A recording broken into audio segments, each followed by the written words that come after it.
What's up, guys? My name is Gabe. Welcome back to the Trojan Blade. Welcome back to a brand new video. This is episode 46 of the viewer comment series. The series where you guys, the viewers, send your comments and questions on my YouTube community page, and they do get answered live on the show. So if you do want to be featured, make sure you are subscribing to the channel, turn your notification bell on. There will be a post in the community page calling for your comments and questions. Drop them down below.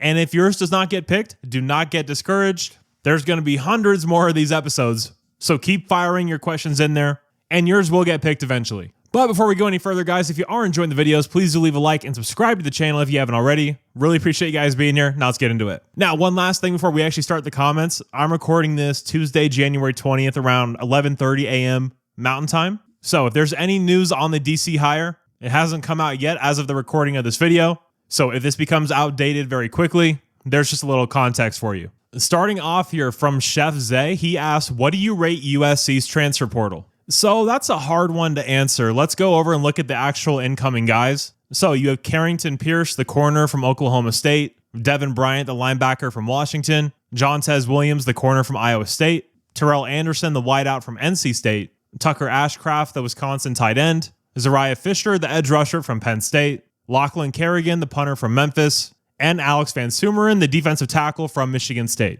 So, what do I think about it? A lot of good players, guys that are going to play big roles on this team. Is there a Caleb Williams, Jordan Addison, Mekhi Blackman, Marshawn Lloyd kind of impact? I don't think so. But what you did is you went out and got experience, a lot of it, by the way. Proven players in the Big Ten was clearly a goal with Ashcraft and Van Sumeren, and I guess Devin Bryant to a certain extent as well. I'm not the biggest fan of Devin Bryant in terms of being a down-in, down-out impact backer. He can do a job for you against the run, but he's 5'11", 225 pounds. All the Washington insiders were saying that the reason he was available is that they wanted to get bigger at the linebacker spot. So I find that interesting, but I don't think he's going to be a starter. Overall, I'd give it a C+, just average. The goal clearly was not to win this year through the transfer portal. We're building for 2027 and 2028 and beyond with all these freshmen. And after that massive class, man, there just wasn't a lot of money left. It's very expensive to recruit like that. It's very expensive to retain your roster players. So yeah, nothing earth-shattering with this transfer class. It's okay. I think we got some good players, but that's about the full extent of it. Next up from Matt. He says, good morning, Gabe. Good morning to you as well, Matt. USC is a destination job. DCs should be lining up, but they are not. Do you think the best DCs want the USC job, but not the Lincoln Riley USC job? So I do think there is something to DCs being hesitant to go to a Lincoln Riley coach team. But at the same time, I think the biggest problem in this entire search is that we're telling these coordinators you have to keep our assistant coaches. You can't build your own staff. And let's just take our USC glasses off of it. Let's just pretend we're Joe Schmo. We're a random coach that's moving up in the ranks. And we're about to make a big move to a blue blood program as a defensive coordinator. But you're told you cannot pick who you're working with. Would you guys take that job? I certainly wouldn't. So it's just a very tricky spot with the assistant coaches, with the players being happy or unhappy. It's kind of just like, well, what do you do? You know? So yeah, I think there is an interesting point about the Lincoln Riley thing and DC's being scared of that. But there's a reason we're down to Gary Patterson, a guy that hasn't coached in more than 5 years, and Coach Henne, a guy that's not at all qualified to be a DC at USC. I mean, if Gary Patterson had teams beating down his door and saying you can build your own staff, like, do you think he'd really be considering this job? I don't think so. That's a major wrench into things, having to keep the assistant coaches on staff. Next up from RW Ray, he says, could Pete Carroll's teams have beaten that Indiana team we saw tonight? Not all of them, but definitely 2004 and definitely 2008. Fernando Mendoza's a hell of a player, but if he was having to go against Brian Cushing, Clay Matthews, Ray Maluga, Taylor Mays, Terrell Thomas, Cedric Ellis, Lawrence Jackson, Kevin Thomas, I could go on and on. They wouldn't have beat that team. Not a chance, in my opinion. I think 2019 LSU beats Indiana as well. I think 02 Miami. Indiana's incredible. I mean, God, they are just a joy to watch. Love Cignetti, love Fernando. But with the way talent's so spread across college football, I don't think they could have done what they did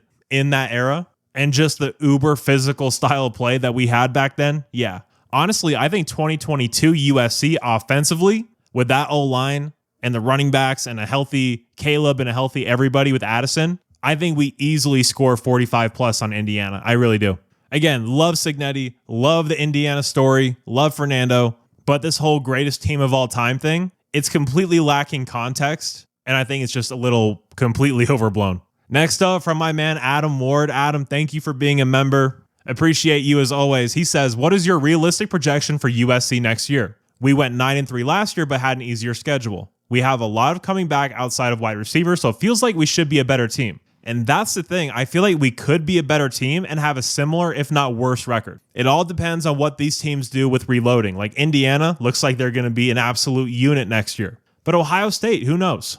I mean, common sense and logic just says that they're going to be insanely good again. Same with Oregon. So my realistic projection as of right now, I have 8-4.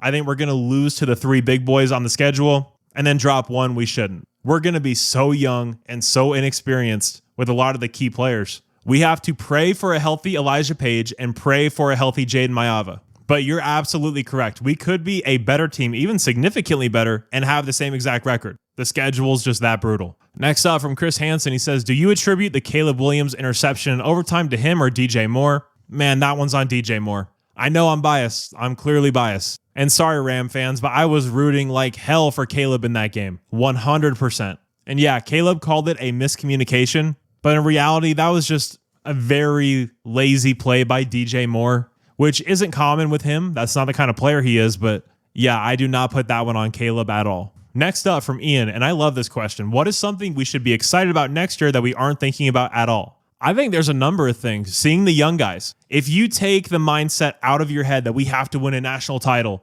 next year is going to be very, very fun if Lincoln Riley allows it to be. Like in the bowl game, I thought we had a chance to really see a lot of the young guys, and he played a bunch of veterans that no one was interested in seeing. A bunch of guys that were done in the program, and it was pointless playing them, if we're being completely honest. Completely pointless. So if we actually can see the young guys, especially early in the season against those G6 teams, I think that could be a lot of fun. So many new players, really seeing us build for the future and showing young players in future classes that you can get on the field at USC. It doesn't matter your class. It doesn't matter your age.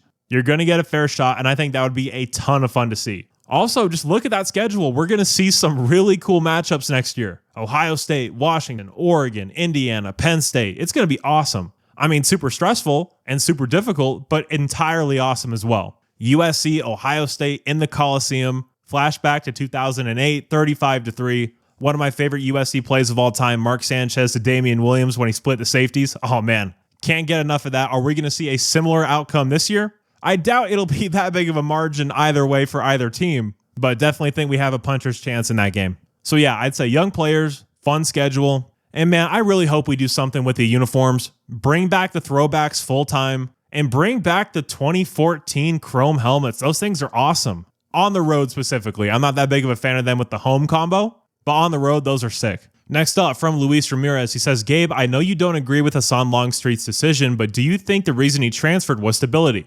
You said it yourself. Riley might be gone if he loses 4 games or more, and with the schedule, there is a chance. Maybe part of it was playing time, part of it was stability, and he chose to go to a program that has more stability instead of stay at USC. He seems like a smart kid, and he knew the QB class was stacked this year. Just interested in your opinion. Yeah, so if you do any of the reading following that transfer from the Longstreet camp, that was a big part of it, so they say. And if there's truth to the story around USC that Lincoln Riley could be fired after this year, then I do get it, yeah. I mean, it certainly can't help, right? The tension in the fan base is rising. You're hearing beat reporters and national people all talk about how if Lincoln Riley doesn't get it right, we could be looking for a new coach. Honestly, in the modern day and age of the transfer portal, we're never going to really know. Sometimes, yeah, it's just about money. That's not what this was. I'm sure that played a part. But when you're talking about a quarterback, and especially a kid who's very smart and comes from a very nice family, good people, yeah, there were definitely other things at play, and I'm sure program stability, coaching stability primarily was definitely a part of it.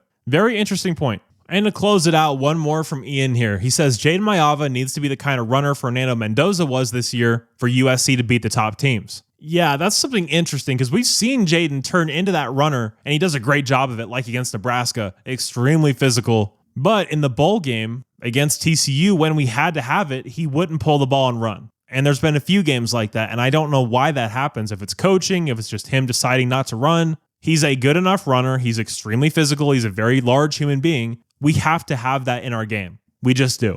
Too many first downs are missed because he doesn't make the decision to run the ball. And I agree with you. If we're going to beat Ohio State, if we're going to beat Indiana, if we're going to beat Oregon, the QB run game has to be a big factor. And I know risk comes along with it, getting the quarterback injured. You don't want that. But man, this is football, and we have to play it the way it was meant to be played.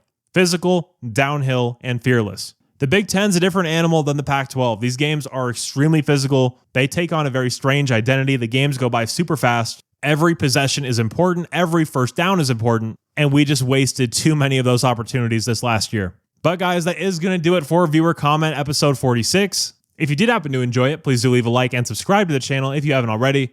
Really appreciate you guys being here. You're all awesome. And as always, take care and fight on.